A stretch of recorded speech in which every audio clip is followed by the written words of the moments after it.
আসসালামু আলাইকুম। আমি doctor M M Touhidul Islam, consultant for the Touhid ultrasonography, Jhautala, Comilla. আমাদের এইখানে আমরা প্রেগনেন্সিতে সব ধরনের আল্ট্রাসোনোগ্রাম গুলো করে থাকি। তবে আমাদের এখানে 4D অ্যানোমেলি স্ক্যান যে পরীক্ষাটি, এটা সবচেয়ে বেশি হয়ে থাকে।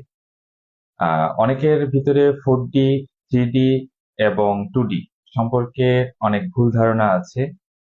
এবং এই ভুল ধারণার কারণে তারা সঠিকভাবে সবকিছু ব্যাখ্যা করতে পারে না এবং সবকিছু বুঝে না। আজকে আমরা 2D, 3D এবং 4D সম্পর্কে কথা বলবো। তো আমরা প্রথমে আসি আমরা মেশিন সম্পর্কে। আমাদের এই যে মেশিনটা আপনারা দেখতে পাচ্ছেন, এটা একটা খুব আধুনিক মেশিন, এবং এটা হচ্ছে একটি 4D মেশিন। আর এই 4D করার জন্য মূলত এই যে আপনারা যে প্রুফটা দেখতে পাচ্ছেন, এই যে বড় প্রুফ, আহ এটাকে আমরা বলে থাকি 4D প্রুফ। এবং এই 4D প্রুফের মাধ্যমে আমরা 2D স্ক্যান, 3D স্ক্যান এবং 4D স্ক্যান, তিনটা জিনিসই আমরা নিতে পারি।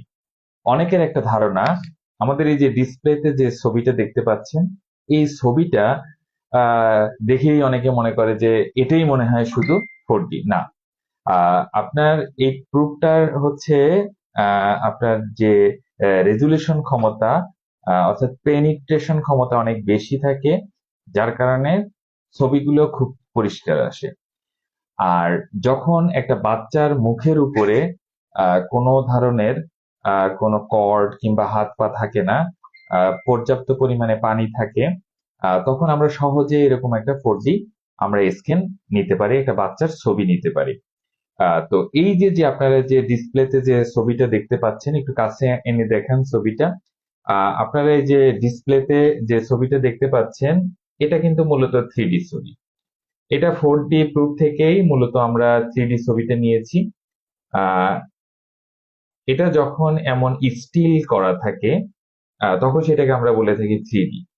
আর যখন এটা ভিডিওর মাধ্যমে আমরা নিতে থাকি, ভিডিওর মাধ্যমে আমরা ডিসপ্লেতে দেখাই, তখন হচ্ছে সেটাকে আমরা বলে থাকি লাইভ 4D। এই ছবিটাকে আমরা সব দিকে আমরা ঘুরায় আমরা দেখতে পারবো। এই যে সামনের দিকে আমরা আনলাম, এটা হচ্ছে বাচ্চার নাক, এটা হচ্ছে চোখ, এটা হচ্ছে ঠোঁট। এটা থেকে আমরা ঠোঁট কাটা কিনা সেটিও আমরা সহজে বুঝতে পারি। এটি আমরা বিভিন্ন অ্যাঙ্গেলে, বিভিন্ন মোডে আমরা এই ছবিটা দেখতে পারি। এটা হচ্ছে পুরো একদম বাচ্চার হাড় গুলো কিভাবে আছে মুখের, সবগুলো আমরা দেখতে পাচ্ছি। আবার এটা হচ্ছে একটা মোড আছে, এটা একটা মোড আছে, একটা পরিষ্কার বাচ্চার একটা ছবি দেখা যাচ্ছে। এটা হচ্ছে আমরা, এটা হচ্ছে 3D ছবি। 4D স্ক্যানের মাধ্যমে আমরা এই 3D ছবিটা নিয়েছি। আর যখন এটা দেখা যাবে ভিডিওর মাধ্যমে চলতেছে, তখন এটাকে আমরা বলে থাকি লাইভ 4D। এখন এই ঠিক একই প্রুফ দিয়েই আমরা এই ধরনের ছবিগুলো খুব সহজে নিতে পারি, খুব সহজেই নেওয়া যায়। অনেকে এই ছবিটা না পেয়েও অনেকে বলতে পারেন যে আমি 4D আল্ট্রাসোনোগ্রাম করালাম কিন্তু এমন একটা ছবি আসলো না কেন। এই ছবিটা আসতে হলে অবশ্যই বাচ্চার মুখের উপরে যথেষ্ট পরিমাণ পানি থাকতে হবে এবং কোনো ধরনের কর্ড কিংবা হাত থাকা যাবে না। এটা, তাহলে আমরা এমন একটা সুন্দর ছবি আপনাদেরকে এনে দিতে পারি। এছাড়াও আমরা আরো কিছু ছবি দেখাবো, যেগুলো হচ্ছে 4D প্রুফের মাধ্যমে আমরা 2D স্ক্যান করছি। যেমন এখানে আমরা একটা আপনাদেরকে ভিডিও দেখাবো। এটা হচ্ছে লাইভ 4D ভিডিও।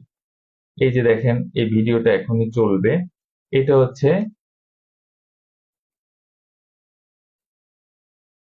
এই যে ভিডিওটা চলতেছে, এটা হচ্ছে মূলত হচ্ছে লাইভ 4D।